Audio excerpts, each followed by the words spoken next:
ئەم پیاوە دانیشتووی ڕانیەیە و مانگێ جارێک هەردوو کوڕەکەی محەممەد و ڕێباز کە نەخۆشی تالاسیمیایان هەیە دەهێنێ بۆ سلێمانی تا لە سەنتەری نەخۆشیەکانی تالاسیمیا چارەسەر وەربگرن.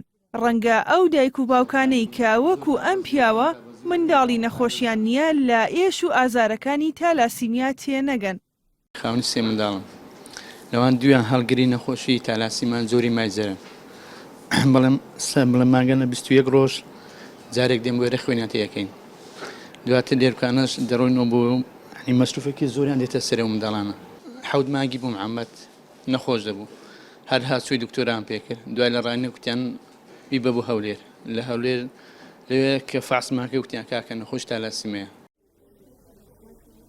بەرپرسانی تەندروستی لە سلێمانی دەڵێن بە پیپلانێک کە چەند ساڵێکە جێبەجێ دەکەن تۆمارکردنی نەخۆشی تالاسیمیا ساڵ بە ساڵ بەرەو کەمبوونەوە دەچێت نەک هەر ئەوە بەڵکو گەشتبینن بەوەی تا چەند ساڵی داهاتوو ژمارەی توژبووان بگەیەنە سفر. لە 5 ساڵی داهاتوو ئەگەر خەڵک هاوکارمان بێ ئەو کەسانەی کە نەخۆشی سەلەسیمیان هەیە یا مناڵی سەلەسیمیان هەیە هاوکارمان بن ئەم نەخۆشیە کرێ بە سفر.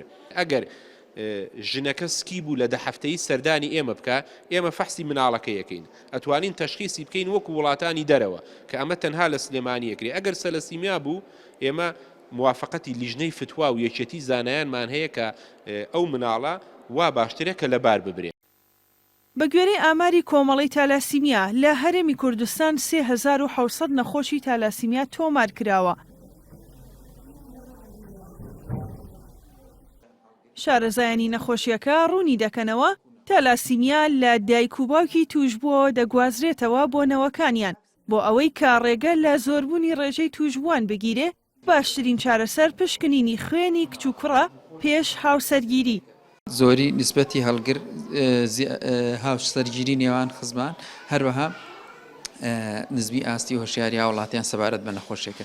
بەم سێ میکانیزمە ئەتوانیت ڕێگە بگریت لە کەوتنەوەی نەوەی نوێ یا با بڵێن ناڵی نوێ بە سەلەسیمیا.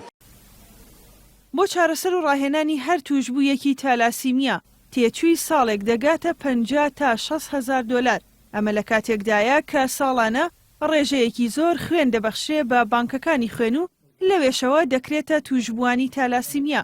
خۆشانی تالاسیمیا بەردەوام پێویستیان بەوەیە هاوکاری مادی و معنەوی بکرێن لە بەروی ئەم نەخۆشە بەردەوام پێویستی بە سەردانی نەخۆشخانە دەبێت پێویستی بە چارەسەر دەبێت و زۆرێکیش لە خێزانەکان کەم دارامەت و هەژارن. ئەو کەسانی دووچارە بن بەردەوام پێویستیان بە وەرگرتنی خوێن و ئەو چارەسەرە بەردەوامانەیە تا کۆتایی ژیان.